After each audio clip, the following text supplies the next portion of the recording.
Jangan lupa like, comment, and subscribe channel YouTube TVRI Bengkulu dan nyalakan lonceng notifikasinya.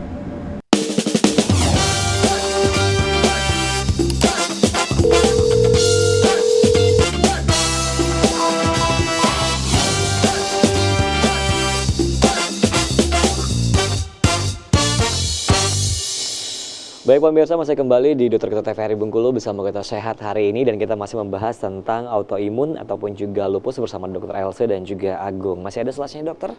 Masih. Nah, sampai sebelum itu kita mau pertanyaan dulu nih. Untuk yang menyerang lupus atau juga autoimun, dokter, itu lebih banyak wanita atau laki-laki nih gitu? Kalau memang secara prevalensinya kebanyakan wanita. Oh, kebanyakan wanita. Apa penyebabnya? Nah, kalau penyebabnya masih kontra ya. Ada yang bilang hormon, seperti itu ya. Ada yang bilang memang sesuatu di dalam tubuh wanita tuh yang sensitif terhadap autoimun, tapi memang waktu koas, waktu pengalaman di puskesmas ya, itu memang kebanyakan wanita. Oke, kebanyakan wanita yang terserang autoimun ini sendiri ya. Oke, baik. Silakan lanjutkan dengan slide-nya, dokter. Ini tadi manifestasi kulitnya ya. Nah, ini yang paru-paru ya. Jadi pada lupus bisa terjadi pleuritis dan effusi pleura. Maksudnya apa?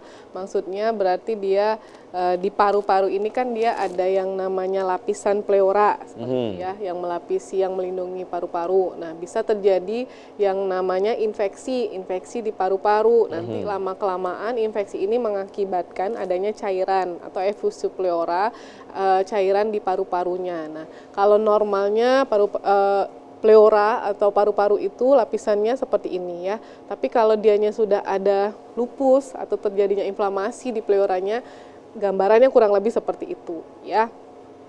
Terus di saluran pencernaan juga bisa terjadinya gejala nyeri abdomen, maksudnya sakit perut ya, mual, muntah, yang biasanya menghilang dengan pengobatan adekuat. Terus nyerinya yang mungkin timbul disebabkan oleh peritonitis, steril atau artritis. Intinya dianya ini kayak berulang tapi tidak ketemu nih penyebabnya. Kalau sakit perut kan misalnya kalau di USG atau dilihat dari hasil labornya, oh nampak ini ada usus buntunya atau ini ada batu empedu atau batu ginjal.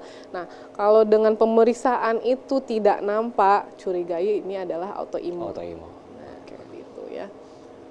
Ini ginjal ya, di ginjal juga ada namanya nefritis lupus diffus, artinya di nefron di ginjal itu ada peradangan atau ada infeksi seperti itu ya. Ini kita lanjut ya, di susunan saraf pusat ya, di mata, di jantung. Nah, ini juga bisa terjadi hal-hal seperti ini.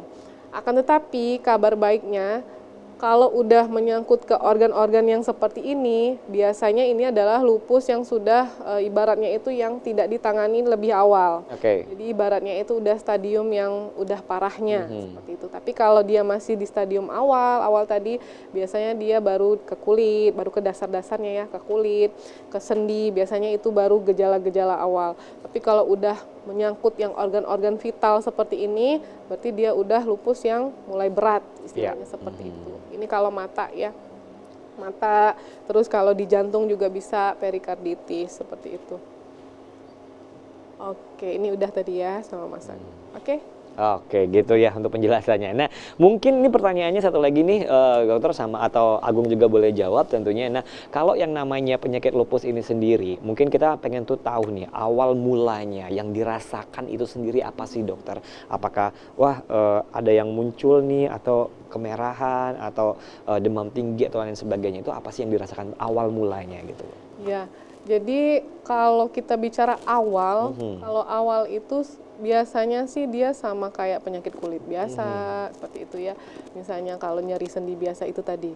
Nah, kita taunya ini autoimun atau enggak, yang pertama itu biasanya dalam jangka waktu yang misalnya 3 bulan lah. 3 bulan kita udah kasih terapi tapi tidak ada perubahan, tidak ada angka kesembuhan seperti itu. Kalau di awal dia mirip-mirip dengan penyakit lain.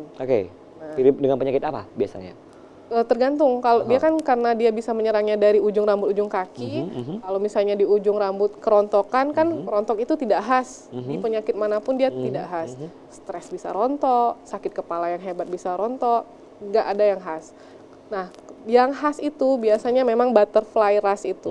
Kalau udah butterfly rash dan itu pun biasanya ada yang muncul juga, ada pasien yang nggak muncul sama sekali butterfly rash-nya itu. Jadi kalau di awal-awal biasanya kita bisa dibilang belum bisa memastikan diagnosa lupus ini. Oke. Berjalannya waktu, oh ini nggak kunjung sembuh-sembuh, dikasih obat nggak ada perubahan, baru kita second choice-nya itu mungkin ini kita harus berpikir bahwa ini adalah penyakit autoimun. Oke, jadi berarti nggak langsung orang datang langsung didiagnosa dengan lupus gitu ya kan? Kecuali kalau dia datang udah sangat parah ya. Aha. Udah khas nih, misalnya udah khas maksudnya gejala kulitnya udah muncul seluruh tubuh, butterfly rash-nya sudah sangat khas, itu bisa langsung, misalnya di puskesmas langsung datang kayak gitu, wah ini udah dirujuk aja ke penyakit dalam, spesialis penyakit dalam dengan diagnosa SLE. Walaupun di penyakit dalam pun harus dipastikan lagi dengan pemeriksaan marker antibodinya. Atau anti dsDNA. Nah, untuk lebih pastinya lagi. Oh gitu. Nah tadi juga ada skema tentang penyembuhan dan juga tingkat kematian tadi ya. Nah untuk penyakit autoimun sendiri bisa disembuhkan 100% nggak sih dokter? Kalau dibilang ada nggak pasiennya, saya menemukan ada. Oh ada ya, oke. Waktu koas ada satu pasien itu dia ada yang sembuh bahkan sampai sekarang, tetapi dengan catatan dia kayak long treatment sama long evaluation. Iya. Jadi ibu itu dia memang dinyatakan lupus dengan dokter penyakit dalamnya, tetapi dia memang rajin. Kalau waktu kontrol dia datang kontrol, karena nanti waktu kontrol itulah nanti dievaluasi apakah dianya itu, kalau bicara kan pengobatannya itu kortikosteroid ya, tadi mungkin Mas Agung udah singgung tadi ya, kortikosteroid dia adanya namanya tapering off. Tapering off pengobatan kortikosteroid itu berarti kalau sudah diturunkan dosis sama dokternya berarti dia udah ada perubahan atau perbaikan. Sampai benar-benar turunkan dosisnya sampai dosis yang paling rendah seperti itu, baru nanti dievaluasi lagi, baru putus obat. Ada.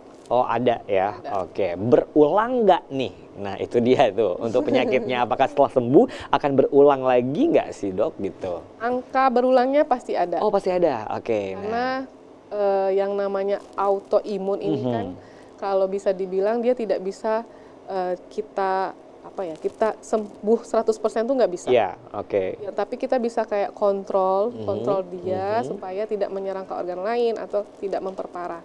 Tapi ibaratnya nih kalau misalnya ada benjolan, kalau kita ambil hilang penyakit. Iya, betul. Beda dengan autoimun ini. Kalau autoimun kita nggak tahu nih sisi mana yang rusak di sel atau jaringan kita tuh kita nggak bisa tahu, deteksinya nggak bisa tahu. Kita cuma bisa deteksi anti dsDNA-nya itu lupus atau enggak, tapi kita nggak bisa menghapus atau mengambil 100% penyakit autoimun ini. Oke, baik. Itu dia penjelasannya. Kita akan jeda iklan lagi tentunya, Agung juga. Dan pemirsa tetap bersama kami di Dokter Kita TVRI Bengkulu setelah jeda berikut bersama Kita Sehat.